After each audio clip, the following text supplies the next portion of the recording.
Hello అండి. Hi. NTR గారి 30వ cinema కోసం అందరూ ఈగర్లీ వెయిట్ చేస్తున్నారు. ప్రశాంత్ నీల్తో ఉండొచ్చు అని కొద్దిసేపు అనుకున్నారు. కొరటాల శివ గారితో కన్ఫర్మ్ అని అయితే ఒక క్లారిటీ వచ్చేసింది. ఎలా ఉండబోతుంది అనేది ఒక డౌట్. అయితే దానికి సంబంధించి ఒక టైటిల్ కూడా లీక్ అయినట్లుగా చూస్తున్నాం. అది లీక్ అయిందా, వాళ్ళే అనౌన్స్ చేశారా, ఏంటది? లీక్ అంటే అనౌన్స్ చేయలేదు, బట్ థర్డ్ పార్టీస్ నుంచి వచ్చింది. వీళ్ళు ముందే రిజిస్టర్ చేయించుకోవాలి కదా టైటిల్ ఏదని అనుకుంటే. మనకు అది ఒక సిస్టమ్ ఉంది కదా, మంచి సిస్టమే. అది మంచి సిస్టమే. అలా రిజిస్టర్ చేయించుకున్నప్పుడు ఏం చేస్తారంటే ఫిలిం ట్రేడ్ గైడ్ అని, బాక్స్ ఆఫీస్ అని 2 సినిమా పత్రికలు ఉంటాయి.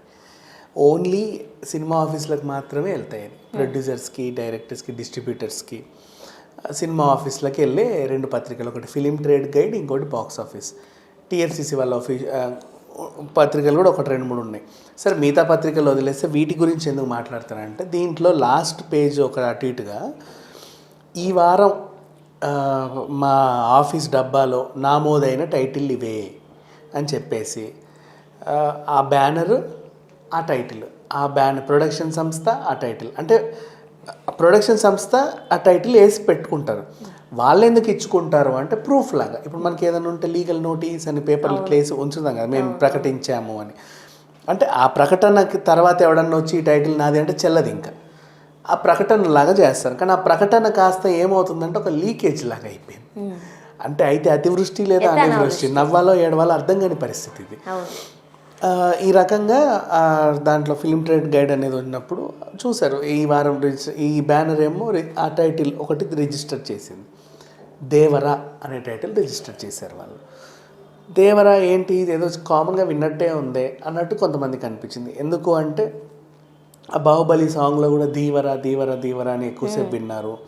విజయ్ దేవరకొండని దేవరకొండ అని ఎక్కువసేపు విన్నారు. ఆ విధంగా దేవర దేవర దేవర కొంచెం నార్మల్గా అయిపోయింది. యాక్చువల్గా కొండ దేవర ఒక పెద్ద ఆ ఊరికి దిక్కు, పెద్ద మనిషి, ఆ దేవర అన్నట్టుగా, సో లైక్ గాడ్ అన్నట్టు చూస్తారు. అంటే మనిషి రూపంలో ఉన్న దేవుడు, వాళ్ళకు పెద్ద మనిషి, ఆ రకంగా ఒక 4 రకాల అర్థాలు తీసుకోవచ్చు. అలా మంచి టైటిల్ టైటిల్ బాగుంది. సరే, తర్వాతైనా వెయిటేజ్ వస్తుంది, విషయం ఏం లేదు. కానీ ఇక్కడ వీళ్ళ సిచ్యువేషన్ ఏంటంటే, యాక్చువల్గా మొన్న ఇప్పుడు సుమా అడిగినప్పుడు కూడా చెప్పలేదుగా, కోపడ్డారుగా. ఆ కోపడ్డానికి నిజంగా దాని 2 రీజన్లు ఉన్నాయి. ఏంటంటే ఇప్పుడు అసలు ఫంక్షన్కి వచ్చిన వాళ్ళందరూ కూడా తారక రత్న గారికి ఎలా ఉందని అడుగుతారు. ఈయన కూడా స్టేజ్ ఎక్కినప్పుడు, ఇప్పుడు ఈవెన్ మొన్న నాగ చైతన్యే మౌనం పాటించండి అన్నాడు, అఖిల్ కూడా మౌనం పాటించండి. అండ్ ఇది ఎన్టీఆర్ ఆయన అన్నదమ్ములు కాబట్టి వీళ్ళు అక్కడ ఉన్న ఇద్దరు కూడా లాస్ట్కి ఈయన మీ అందరి దీవెనలు ఉండి తారక రత్న గారు రావాలని కోరుకుందాం, ఆయన ప్రజెంట్ కోలుకుంటున్నారని ఏదో చెప్దామని ప్రిపేర్ అయ్యి వస్తాడు. అక్కడ ఒక స్పీచే ఇవ్వాలి, 100 చెప్పొద్దు, ఆయన ప్రసంగం అయింది కాదు, ఒక మంచి మాట చెప్పొద్దామని ప్రిపేర్ అవుతాడు. ఆ ప్రిపరేషన్ కాస్త వీళ్ళు డిస్టర్బ్ చేస్తారు. ఎలా, ఇప్పుడు వచ్చాడు ఇక అనగానే ఇప్పుడు ఎన్టీఆర్ 30 గురించి చెప్తున్నాడు అనేసింది. యాక్చువల్గా సుమా గారికి ఇన్ని రోజులు తన యాంకర్గా కొనసాగడానికి ఫస్ట్ రీజన్ స్పాంటేనియస్. అంటే ఆ సమయం సందర్భాన్ని బట్టి మాట్లాడతారు. తను ఏం మాట్లాడాలనుకున్నా పని చేసేస్తారు. బట్ పక్కోళ్ళని నొప్పించకుండా మాట్లాడడమే సుమా గారి స్పెషాలిటీ. అదే ఇన్ని రోజుల వరకు ఆమెను కాపాడింది అనుకోవచ్చు. కాకపోతే ఈ ఒక్క సిచ్యువేషన్ లో నిజంగా సుమా గారిని కూడా కొంతమంది ఏంటి అనేసి, కొంతమంది అంటే అందరూ అలాగే అన్నారు. ఎందుకంటే ఆయన ఏదో మాట్లాడాలని ప్రిపేర్ వచ్చి ఏదో చెప్దామనుకున్న మనిషిని నువ్వు నోరుకి ప్లాస్టర్ వేసి ఇది చెప్పు అంటే ఎలా ఉంటుంది? పైగా నువ్వు అడిగినట్టు కాకుండా వాళ్ళందరూ అడుగుతున్నారు. వాళ్ళు ఎవరు అడగట్లా, వాళ్ళందరికి కావాల్సిన తారక రత్న గారు ఎలా ఉన్నారు అని. అంటే ఇప్పుడు అక్కడ నువ్వు కూడా ఏం చేసావు, సిచ్యువేషన్ ని వీళ్ళందరికీ తారక రత్న గురించి ఒక ఎమోషన్ పంచుదాం అనుకునే టైంలో ఒక కొత్త క్వశ్చన్ వాళ్ళకి ఇచ్చి నా చేత ఆన్సర్ చెప్పిస్తున్నాను. అందుకు ఆయన చిరాకు పడ్డది. నెంబర్ 1 అది. నెంబర్ 2, అతిపెద్ద మిస్టేక్ ఏంటి, మేము పూజ చేయకుండా నువ్వు మమ్మల్ని డిస్టర్బ్ చేయడం ఇంకా పెద్ద తప్పు. అలాగే డిచ్చి దాక్కుద్ది, సెంటిమెంట్ ఎక్కువ కదా. అందుకే మొన్న ఉస్తాద్ భగత్ సింగ్ని కూడా, బౌద్ధుడు భగత్ సింగ్ని పూజతో మార్చారుగా. మళ్ళీ పూజ చేసి ముహూర్తం ప్లేట్ మీద ఇది మా టైటిల్ అని అప్పుడు చెప్తారు, ఒక మంచి ముహూర్తానికి. అప్పుడు వినండి, చూడండి, అంతే. ముందే చెప్తే వాళ్ళకి డిచ్చి తాకుద్ది, అదొక సెంటిమెంట్. ఆ రకంగా ఎన్నో క్యాలిక్యులేషన్స్ ఉంటాయి ఒకటి చెప్పాలి అనుకుంటే. సో అలా ఆయన అప్పుడు చెప్పలేకపోయాడు ఆ సిచ్యువేషన్స్లో.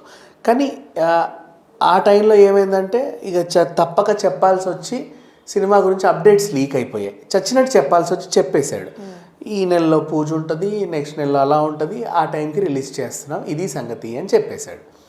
ఇష్టం లేకుండా అది బయటకు వచ్చింది. ఇప్పుడు ఇది వీళ్ళు ఇష్టం లేకుండా రిలీజ్ చేయలేకపోయినా కూడా అనుకోకుండా ఇది బయటకు వచ్చింది. అంటే ఖచ్చితంగా అది వస్తుంది, ఎందుకంటే ఇవాళ రేపటి లైవ్ అది ఆ మ్యాగజైన్లో అలా ఉంటేనే దానికి ఒక సెక్యూరిటీ, ఆ టైటిల్కి. ఆ సెక్యూరిటీ కాస్త వీళ్ళకి ఏంటంటే సెంటిమెంట్ ఇంకోలాగా అయిపోయింది.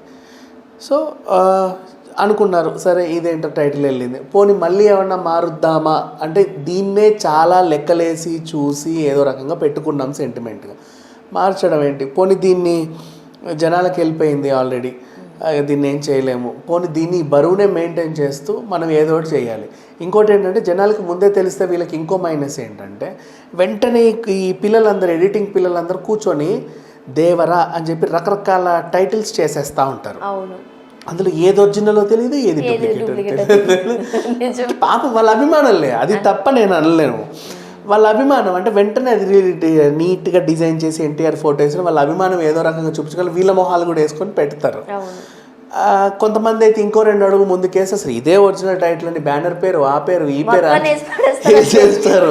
నిజమైన బ్యానర్ వాళ్ళు కూడా కన్ఫ్యూజ్ అయిపోతుంది, అలా ఎప్పుడు రిలీజ్ చేసావు, నా తెలుగు డైరెక్టర్ నువ్వేమైనా చేసావా, ఈ రకంగా ఉంటుంది. బట్ ఇది పెద్ద డ్యామేజ్ మనకి అంటిల్ అండ్ అన్లెస్. అందుకే వాళ్ళు పూజ చేసి వాళ్ళ టైటిల్ని పోస్టర్ని రిలీజ్ చేస్తారు. అందుకే తొందరపడి ఉస్తాద్ భగత్ సింగ్లో చేసింది అదే.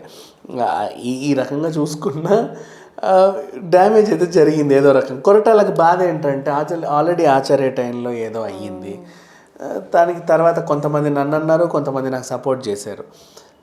ఏదేమైనప్పటికీ అక్కడ సపోర్ట్ చేశారు కానీ పాపం పబ్లిక్ గా ఎవరు సపోర్ట్ చేయలేదు దానికి. అవును, ఇంటికి వచ్చి ఏం పర్లేదు గట్టిగా మేము మాట్లాడలేము అని చెప్పారే కానీ మీకు తెలుసు కదా, బహిరంగంగా మాత్రం తీయాల్సిందంతా తీసి పడేశారు.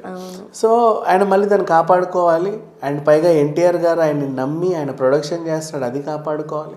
ఇన్ని ఉండేసరికి ఒకటితో ఒకటి అన్ని లీక్లు అవుతూ ఉంటే వాళ్ళకి టెన్షన్ ఉంటుంది, ఒక ఇబ్బంది కదా.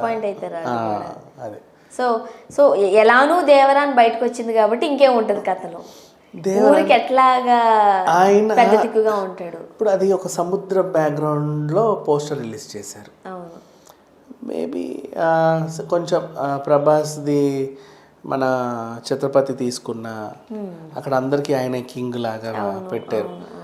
వాల్తేరు వీరయ్యలో చిరంజీవి గారి లాగా కూడా ఇంకేమైనా సముద్రపు దగ్గర ఆ ప్రజలందరికీ ఒక హెడ్ లాగా, నాయకుడి లాగా ఉంటూనే వాళ్ళ మంచి చెడులు చూసుకుంటూ ఇంకేమైనా చేస్తాడా, అవతల వైపు యువతల వైపు పోరాట సన్నివేశాలు ఏమైనా ఉంటాయి అనేది మనం అరవింద సమేత వీరరాఘవ చూసినప్పుడు సినిమా అంతా చూసాక ఆ టైటిల్ ఎంత యాప్ట్ అయిందో అనిపిస్తుంది మనకి. ఆ టైటిల్లో కూడా పాపం చేంజ్లు చేశారు. ఏంటంటే యాక్చువల్గా సమేత అనేది పెద్దగా ఉండొద్దు. ఇప్పుడు వెంకీ వెడ్స్ పింకీ అని ఉందనుకో, వెంకీ పింకీ హైలైట్, వెడ్స్ అనేది నార్మల్. ఇక్కడ కూడా సీత సమేత రామ లాగా అరవింద సమేత వీరరాఘవ, అరవింద సమేత వీరరాఘవ అని వేసుకున్నారు పాపం. అక్కడ అరవింద వీరరాఘవ కనిపించేలాగా అండ్ సమేత వీళ్ళిద్దరు అని అనుకుంటే ముందే లీక్లు అయిపోయి రకరకాల ఈ రకమైన డిజైన్లు చాలా వచ్చేసరికి తీసుకెళ్లారు పాపం అనేసరికి దీన్ని అరవింద సమేత హైలైట్ చేసి వీరరాఘవ కిందేసి కదా. యాక్చువల్ గా వీరరాఘవ అనేది మనకు పెద్దగా కనిపించదు, అరవింద సమేతనే కనిపిస్తుంది. కానీ అసలు సమేతకి మీనింగ్ లేదు. అరవింద సమేత ఏమైంది అరవింద సమేతకి ఏదో ఉండాలి ఇక తోక, అసలు తోక సమేత ఏంటి అలా అర్థం కాలేదు చాలా మంది. వేణు వెడ్స్ అని చెప్పేసి చిన్నగా మల్లిక అని రాసేస్తే కదా ఆ రకంగా.